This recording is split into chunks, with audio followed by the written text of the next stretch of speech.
Pero antes de comenzar, hermanos, nuevamente quisiera que inclinemos el rostro para tener una palabra de oración. Oremos. Señor que estás en los cielos, te damos gracias porque nos has traído aquí con bien al final de esta semana, al comienzo de otro día sábado. Y Señor, te damos gracias porque tú nos has dado la vida, nos has protegido durante esta semana contra muchos peligros. Y nadie aquí, Señor, esta noche, está aquí por coincidencia.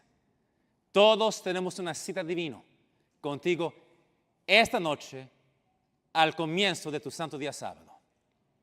Y Señor, suplico que tú tomes control de este lugar. Tomes control de tu santuario, Señor.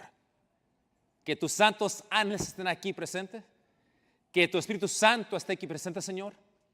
Que Él esté guiando nuestros pensamientos para que nosotros, Señor, podamos aprovechar el tiempo que nos das esta noche para estudiar tu palabra, para desenmascarar los ataques del enemigo y, más importante, Señor, acercarnos más a Jesucristo. Señor, te pido que en tu templo haya la reverencia que tú mereces. Te pido, Señor, que estés con aquellos que están en camino, que lleguen con seguridad para que puedan también recibir una bendición al estudiar tu palabra. Te pido, Señor, que estés con mis palabras, mis pensamientos, que mis palabras, Señor, sean tus palabras, viniendo de tu trono, para tu pueblo, para este tiempo. Lo pedimos, Señor, en el nombre de Jesús. Amén. Les invito, hermanos, al libro de Hechos capítulo 1. Hechos capítulo 1. Y cuando tengan, hermanos, por favor digan amén. Amén. Hechos 1. Cuando el Señor Jesús ascendió al cielo en el año 31 de nuestra era, Él les dio a sus discípulos lo siguiente en los versículos 4 y 5, que dice: y estando juntos les mandó que no fuesen de Jerusalén, sino que esperen la promesa del Padre que oísteis dijo de mí, porque Juan a la verdad bautizó con agua, mas vosotros seréis bautizados con el Espíritu Santo no muchos días después de estos. Esta promesa fue cumplida unos 10 días después en Hechos 2, cuando el Espíritu Santo fue derramado en la forma de la lluvia temprana para dar poder para impulsar a la iglesia cristiana, y en ese día 3,000 personas fueron bautizadas y la iglesia recibió un gran impulso para salir y conquistar el mundo con el Evangelio de Cristo. Los cristianos de esa época estuvieron encendidos con el amor del Señor, encendidos, listos para predicar el Evangelio por todo el mundo. Y tan poderoso fue la predicación del Evangelio en aquel entonces, que nosotros leemos en Hechos 17, versículo 6, de los discípulos en aquel tiempo, de los cristianos en aquel tiempo. Hechos 17:6 dice: mas no hallándolos, trajeron a Jasón y algunos hermanos a los gobernadores de la ciudad, dando voces: estos que alborotan el mundo también han venido acá. Los cristianos eran reconocidos como aquellos que estaban alborotando al mundo por la predicación del Evangelio de Cristo. Pero rápidamente el paganismo Porque acuérdense, hermanos, en aquel tiempo, todo el mundo, con la excepción de la nación judía, eran paganos. Y cuando el paganismo entendió que si el evangelio iba a triunfar, eso significaba que sus templos iban a quedar vacíos. Significaba que los altares paganos iban a ser abandonados. Significaba que el paganismo iba a perder toda la influencia que tenía en aquel entonces. Y por la primera vez, desde el comienzo del paganismo, el paganismo tembló por su existencia. Y ella llamó a todas sus fuerzas para unirse, para destruir el cristianismo. Y los fuegos de la persecución se encendieron contra el cristianismo. Y los cristianos de esa época se les quitaron las posesiones. Fueron forzados de irse de sus hogares. Muchos fueron arrestados, torturados, matados en formas horribles. Leo de El Conflicto de los Siglos, que dice: estas persecuciones que empezaron bajo el imperio de Nerón, cerca del tiempo del martirio de San Pablo, continuaron con mayor o menor furia por varios siglos. Los cristianos eran inculpados calumniosamente de los más espantosos crímenes y eran señalados como la causa de las mayores calamidades. Se los condenaba como rebeldes contra el imperio, enemigos de la religión y azotes de la sociedad. Muchos eran arrojados a las fieras o quemados vivos en los anfiteatros. Algunos eran crucificados. A otros los cubrían con pieles de animales salvajes y los echaban a la arena para ser despedazados por los perros. Grandes muchedumbres solían reunirse para gozar de semejantes espectáculos y saludaban la agonía de los moribundos con risotadas y aplausos. Pero aún con todo esto, aún con toda la persecución, y cuando cientos de miles de cristianos estaban siendo matados, la iglesia continuaba a crecer. La iglesia no fue derrotada. Sigo leyendo. Vanos eran los esfuerzos de Satanás para destruir la iglesia de Cristo por medio de la violencia. La gran lucha en que los discípulos de Jesús entregaban la vida no cesa cuando estos fieles portaestandartes caían en su puesto. Triunfaban por su derrota. Los siervos de Dios eran sacrificados, pero su obra seguía siempre adelante. Amén. El evangelio cundía más y más y el número de sus adherentes iba en aumento. Dijo un cristiano, reconviniendo a los jefes paganos que atizaban la persecución: atormentadnos, condenadnos, desmenuzadnos, que vuestra maldad es la prueba de nuestra inocencia. Más somos cuanto derramas más sangre. La sangre de los cristianos es semilla. Sigo leyendo. Miles de cristianos eran encarcelados y muertos, pero otros los reemplazaban. Y los que sufrían el martirio por su fe quedaban asegurados para Cristo y tenidos por Él como conquistadores. Habían peleado la buena batalla y recibirían la corona de gloria cuando Cristo viniese. los padecimientos unían a los cristianos unos con otros y con su Redentor. El ejemplo que daban en vida y su testimonio al morir eran un constante atestación de la verdad. Y donde menos se esperaba, los súbditos de Satanás abandonaban su servicio y se alistaban bajo el estandarte de Cristo. Y gloria a Dios por eso, hermanos. Pero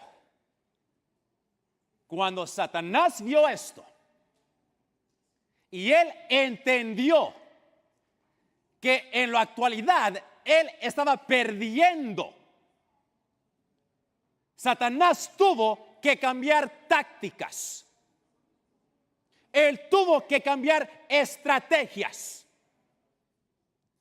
Y como se dice en inglés, if you can't beat them, join them. Si no se puede vencer, pues júntate con ellos. El diablo, Satanás, decidió plantar su estandarte dentro de la iglesia. Y quiero que me sigan, hermanos, vamos a un punto muy importante. Satanás plantó su estandarte dentro de la iglesia. Porque si los cristianos pueden ser engañados a desagradar o a desobedecer a Dios sin saberlo, entonces su fuerza, su fortitud, su fe iban a fallar y ellos iban a ser víctimas fácil para Satanás. Cambió estrategias. La persecución terminó. Y en vez de persecución, entró un peligro mucho más peligroso que la persecución. Porque entró la tentación de tener prosperidad temporal, de recibir honor del mundo. Los idólatras fueron permitidos de recibir parte de la fe cristiana mientras rechazaban verdades esenciales del evangelio.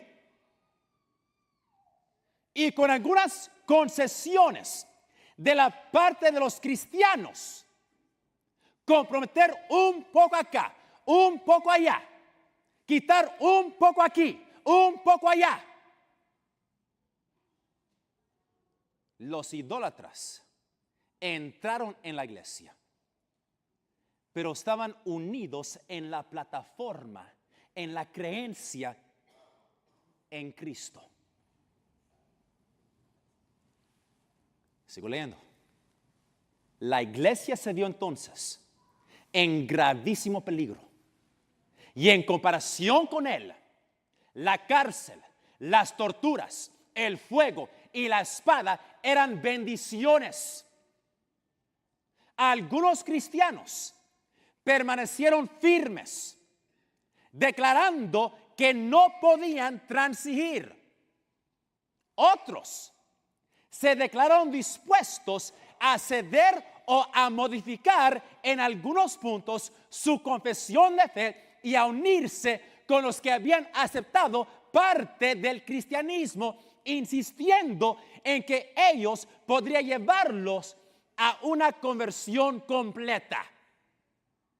¿Están siguiendo esto, hermanos? Permitir que entren a medias, a mitad, y cuando están aquí, entonces lo vamos a convertir. Aceptar parte del evangelio. Comprometer aquí, cambiar acá, modificar allá. Estamos diciendo un punto muy importante, hermanos. Sigo leyendo. Fue un tiempo de profunda angustia para los verdaderos discípulos de Cristo.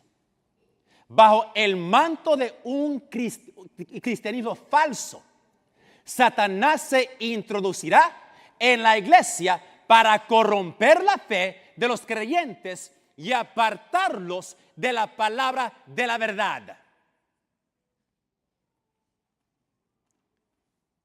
Finalmente, la gran mayoría del cristianismo consintieron para bajar las normas, modificar la fe, permitir los idólatras entrar a la iglesia sin ser convertidos completamente.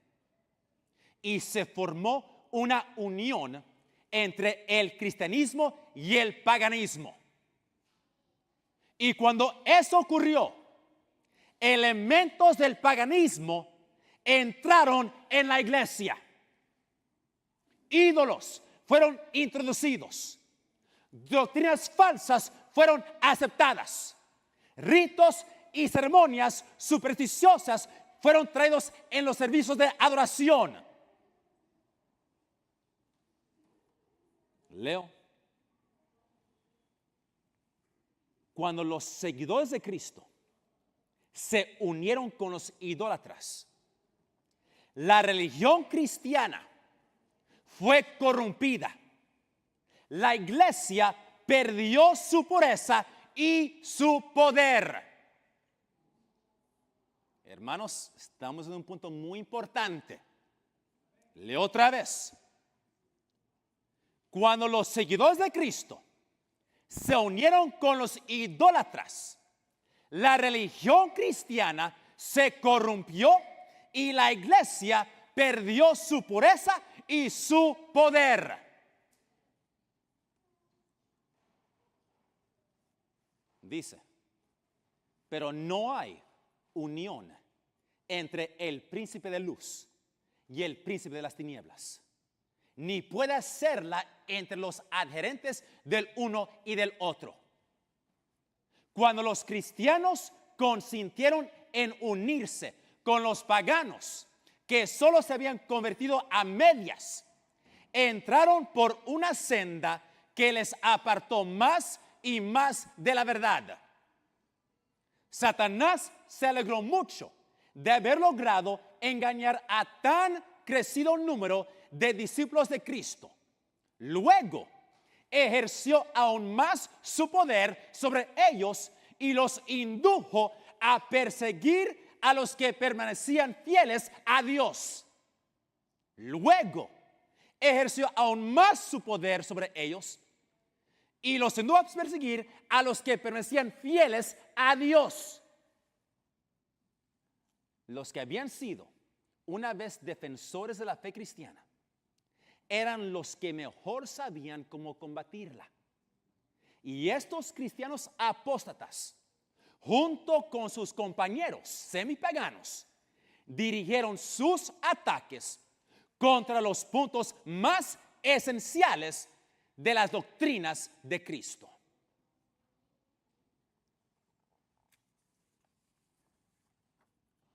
¿Qué estaba pasando, hermanos? Lo que estaba pasando, la iglesia se estaba uniendo con el paganismo. Y la iglesia comenzó a adoptar prácticas paganas, ídolos, imágenes, doctrinas falsas. Y aquí está el punto central, hermanos.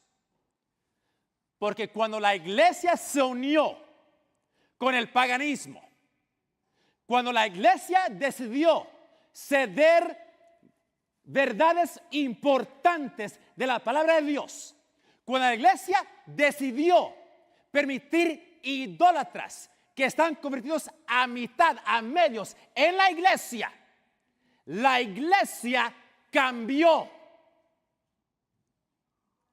La iglesia ya no era la iglesia pura y simple y santa que fue fundada por Cristo y los apóstoles. Era una nueva iglesia completamente. Esta iglesia ya no se podía reconocer como la iglesia de las Escrituras. La iglesia cambió. La Biblia ya no era aceptada como la norma de la fe. Y en vez de la palabra de Dios, la sabiduría de los hombres fue puesta sobre la palabra de Dios. y la iglesia cambió. Sigo leyendo.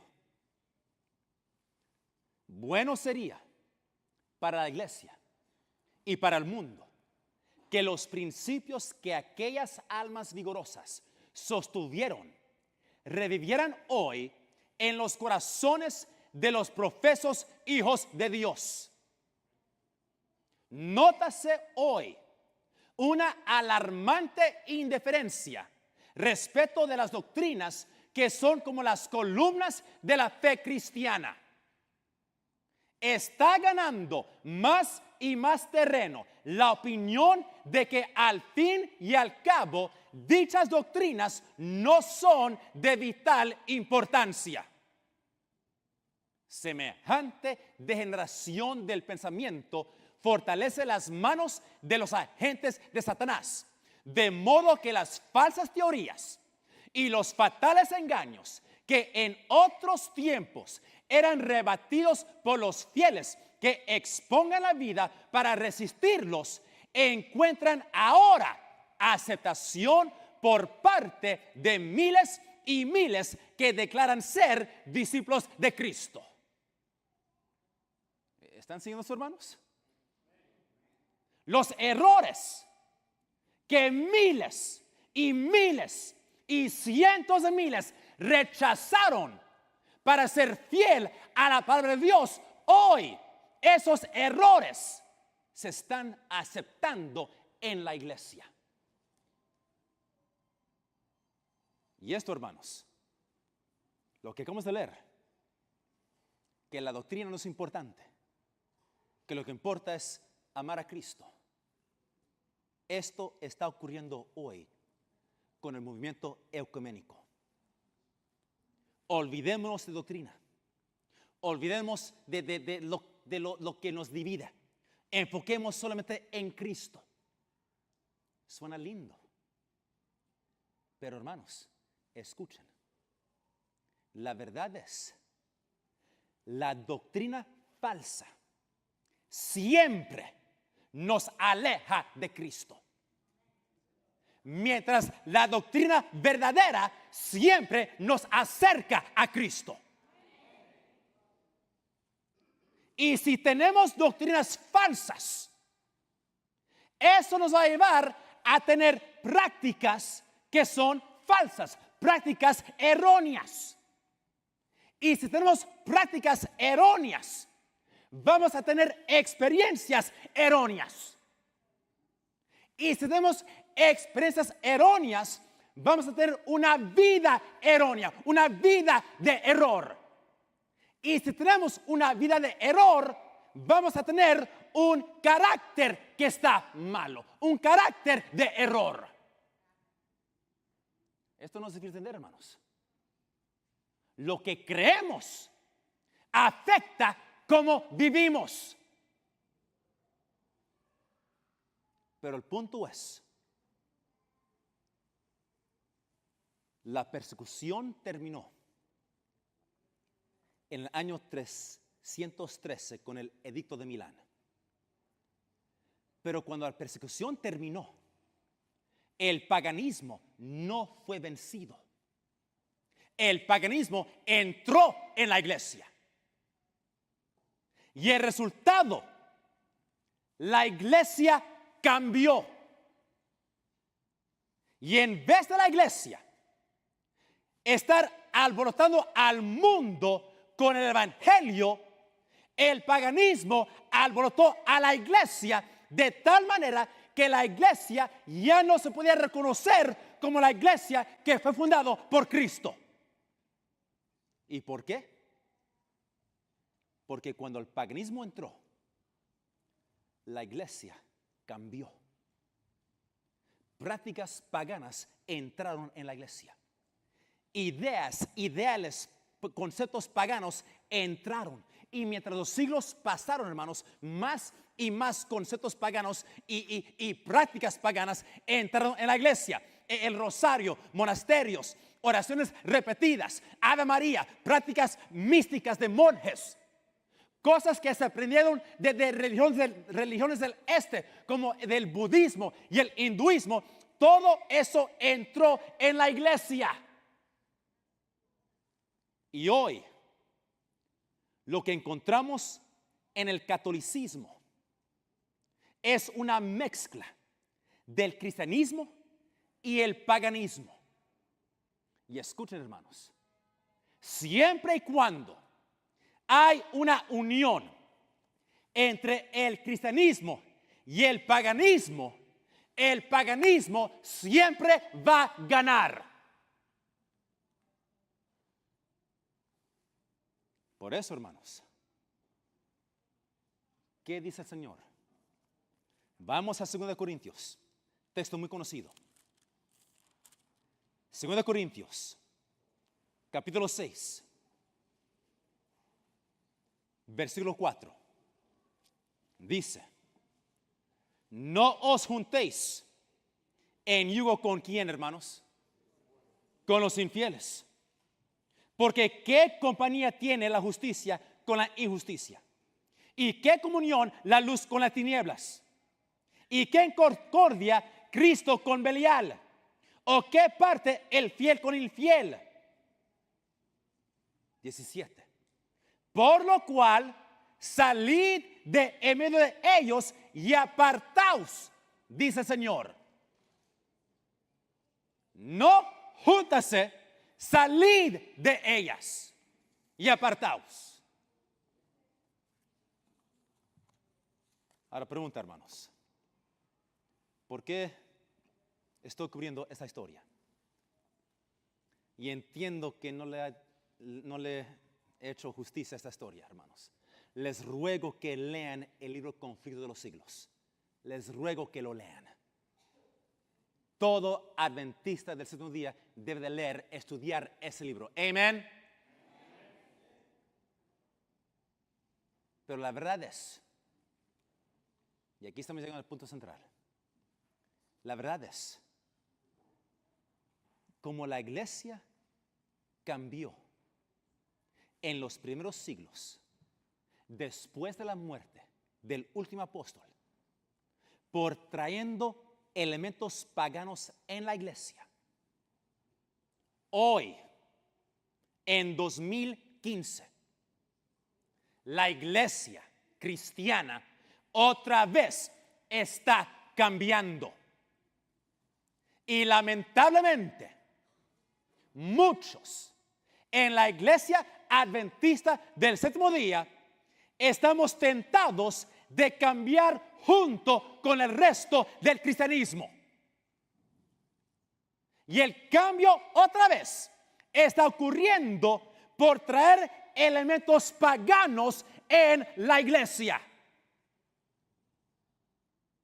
Y no estoy hablando de guardar el día domingo, que es de origen pagano.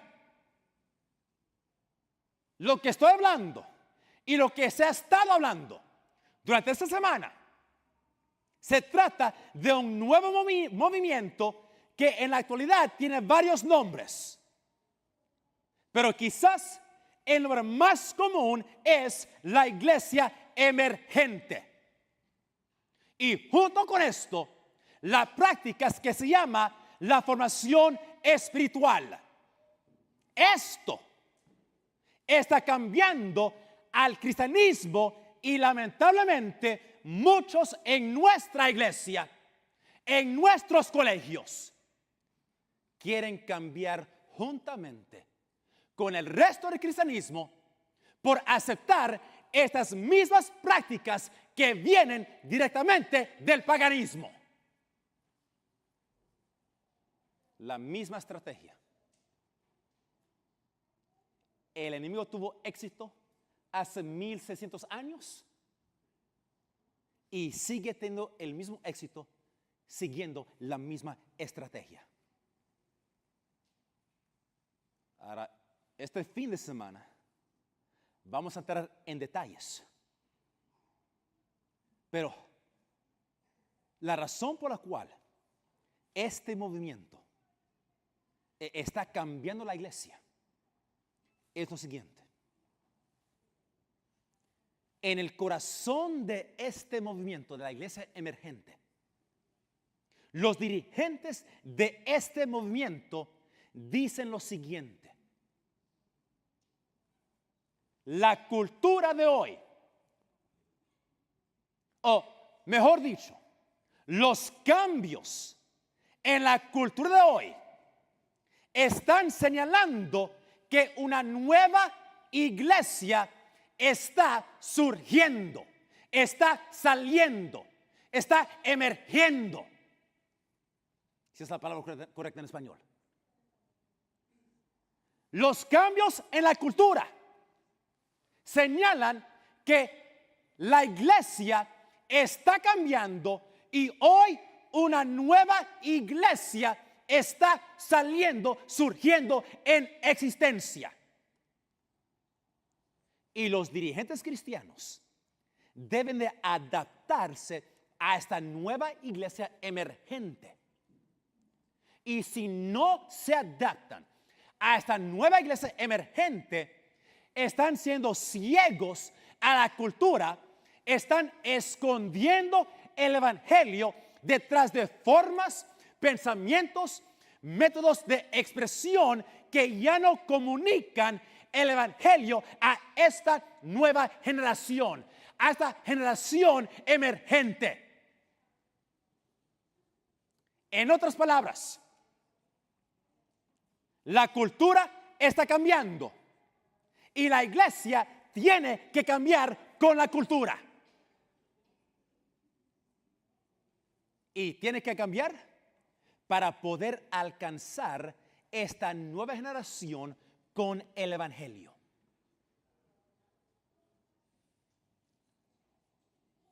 Ahora, el problema con esto es muy simple.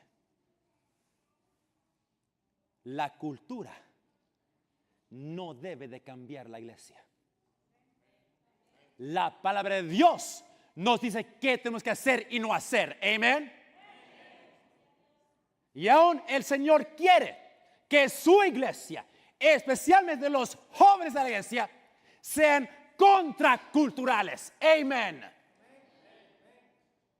No conformándonos a la cultura, pero ser diferente de la cultura. Pero hoy, este movimiento está diciendo que la iglesia tiene que cambiar junto con la cultura. Y porque la cultura hoy está cambiando la iglesia hoy ya no se puede reconocer como la iglesia de las Escrituras.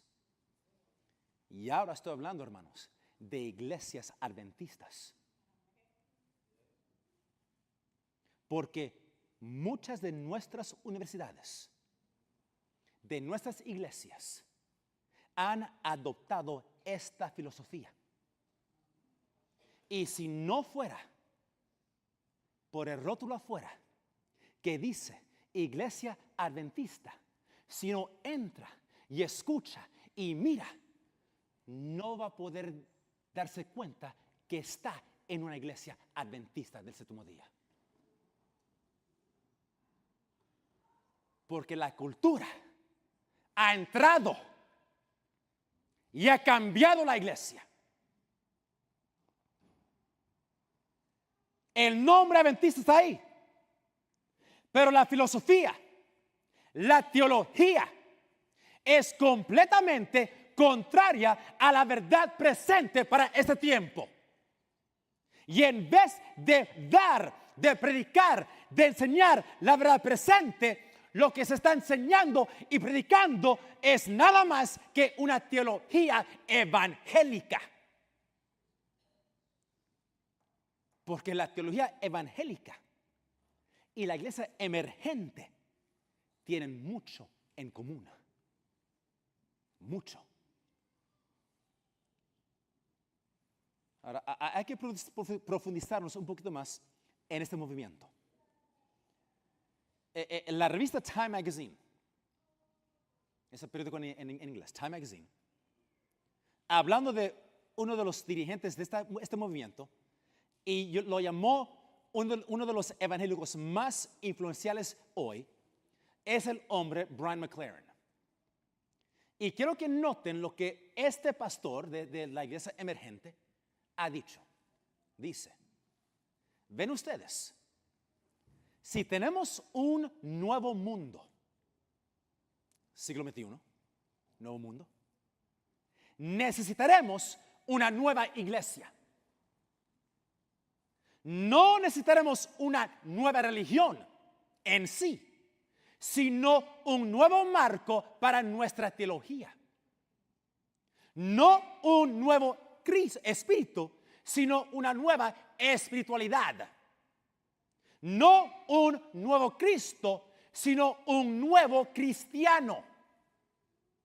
No una nueva denominación, sino un nuevo género de iglesia en cada denominación. En otras palabras, lo que se necesita hoy es una nueva manera de ser cristiano. Y lo que muchos quieren hacer hoy es tener una nueva manera de ser adventista. Ahora, en la superficie, esto suena bueno.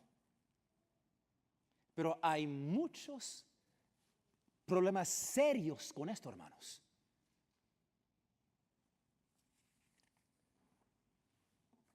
Aquí, lo que dicen algunos de este movimiento, personas que son parte de este movimiento, dice,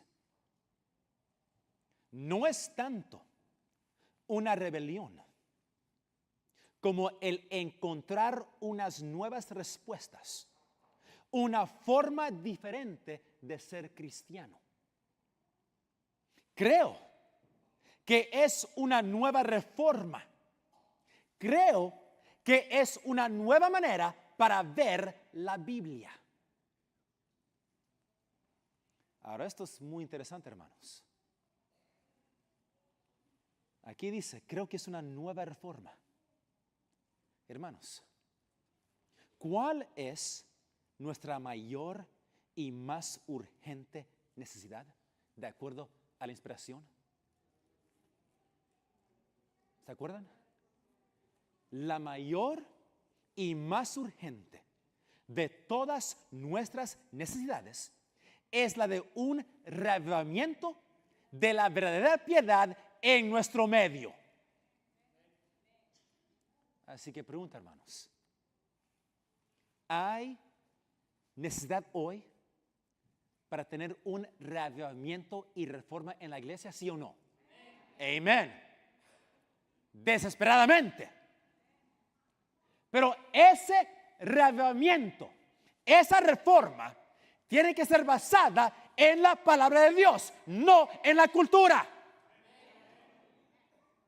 La cultura nunca ha sido la norma de la fe. El mundo nunca debe dictar a nosotros qué debemos hacer o no. Nunca. Y aquí está el punto, hermanos. Satanás reconoce que el Señor está listo de coger todo en sus manos. Él reconoce que el tiempo es corto y reconoce que el Señor pronto va a derramar la lluvia tardía sobre aquellos que se están preparando. El Señor está juntando a sus fieles. Y el enemigo sabe que él tiene que hacer todo lo posible para prevenir que la iglesia de Dios tenga este reavivamiento. ¿Y entonces qué hace? ¿Qué hace el enemigo? Él trae un falso reavivamiento. Él trae una falsa reforma. Falsifica la obra del Espíritu Santo.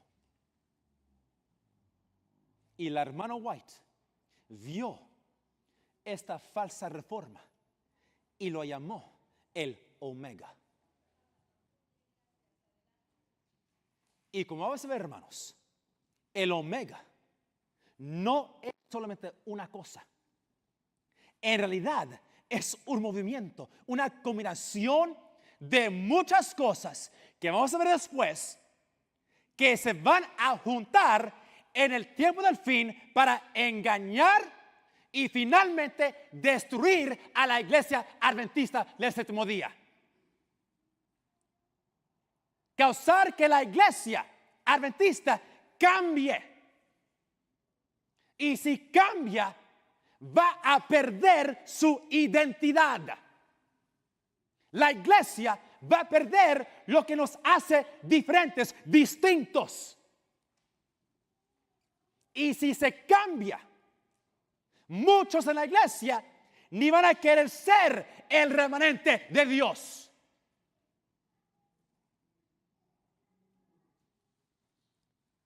La hermana White habló de esta reforma. Y creo que ya leyó esto esta semana, pero hay que leerlo otra vez. Dice: el enemigo de las almas ha procurado introducir la suposición de que había de realizarse una gran reforma entre los adventistas del séptimo día. Y que esa reforma consistiría en renunciar las doctrinas que están en pie como las columnas de nuestra fe y que había de comenzar un proceso de reorganización. Mañana vamos a hablar más de esto. Sigue. Si se efectuara esta reforma, ¿qué resultaría? Los principios de verdad que Dios en su sabiduría ha dado a la iglesia remanente serían descartados. Sería cambiada nuestra religión. Los principios fundamentales que han sostenido la obra durante los últimos 50 años serían considerados como error. Hermanos, ¿cuál eran esos fundamentales que sostuvieron la obra durante los primeros 50 años? El santuario, juicio investigador, mensaje de salud, la ley de Dios, el espíritu de profecía, nuestro entendimiento de las profecías. Todo eso iba a ser considerado como, ¿qué, hermanos? Error.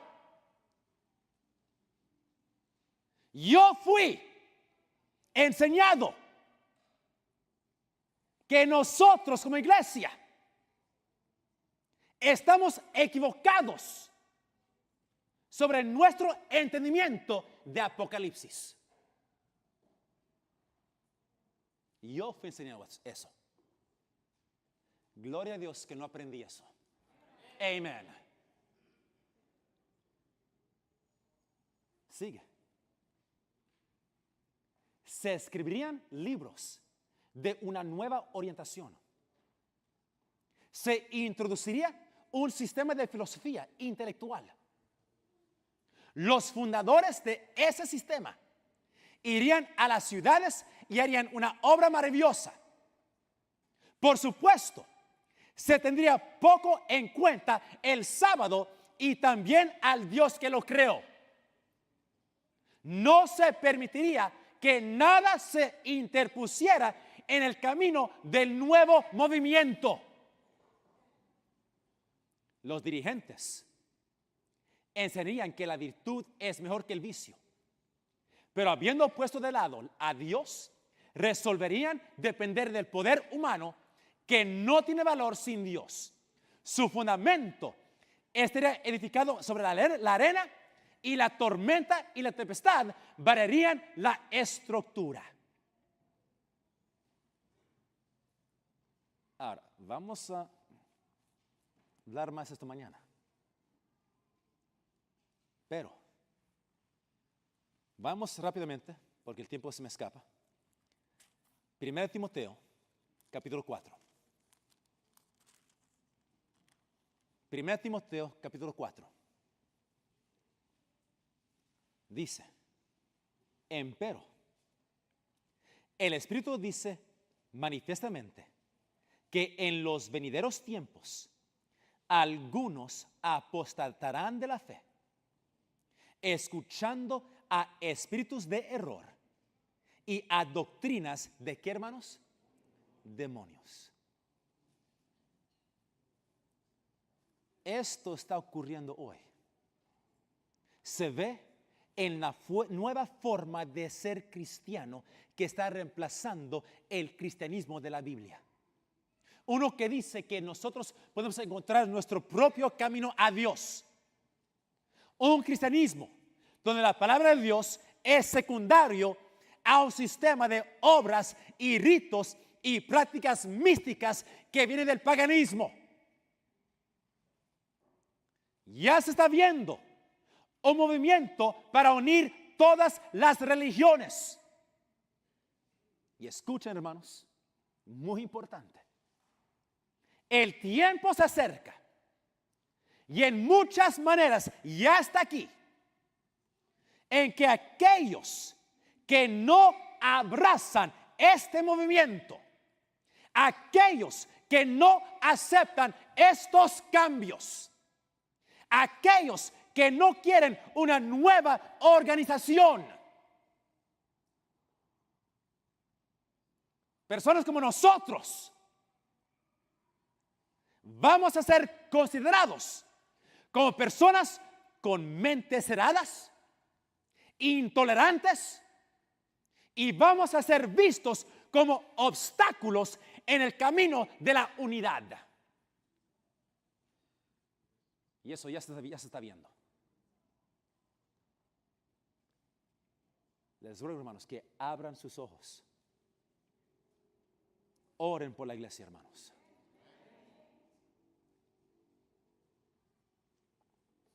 Ahora, tenemos que concluir, pero la iglesia emergente es un poco difícil de definir. Es una nueva forma de ser cristiano, una nueva iglesia. Pone un nuevo énfasis en cómo hacer la obra del ministerio.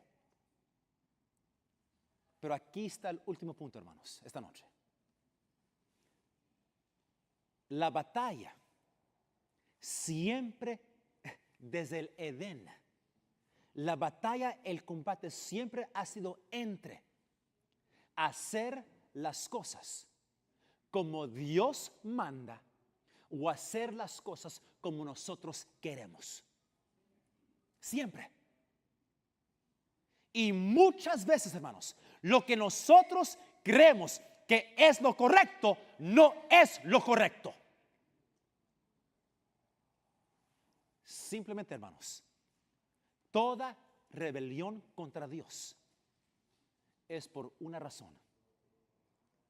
Y la razón es, rechazamos lo que Dios dice porque nos gusta más nuestra manera de hacer las cosas. Y eso describe la iglesia emergente perfectamente. Esto está fuera de moda. La cultura dicta que nosotros tenemos que cambiar, si no vamos a perder la juventud y no vamos a alcanzar el mundo con el evangelio. Pero la cosa es, hermanos, es un evangelio falso. La última cosa que el diablo quiere es que nosotros seamos obedientes a la palabra de Dios. Y su gran blanco es seducir al mundo, a la iglesia, que nos alejemos de Cristo por sus falsificaciones. Y estas falsificaciones, hermanos, se van a parecer tanto como lo real. Pero el fin de ellas, hermanos, es muerte espiritual y muerte eterna. Y mientras nos acercamos más y más al tiempo del fin, estas falsificaciones van a aumentar en poder, van a aumentar en intensidad, porque el enemigo reconoce que el tiempo es corto. Último texto, Apocalipsis 12. Apocalipsis 12. Y aquí el versículo 12.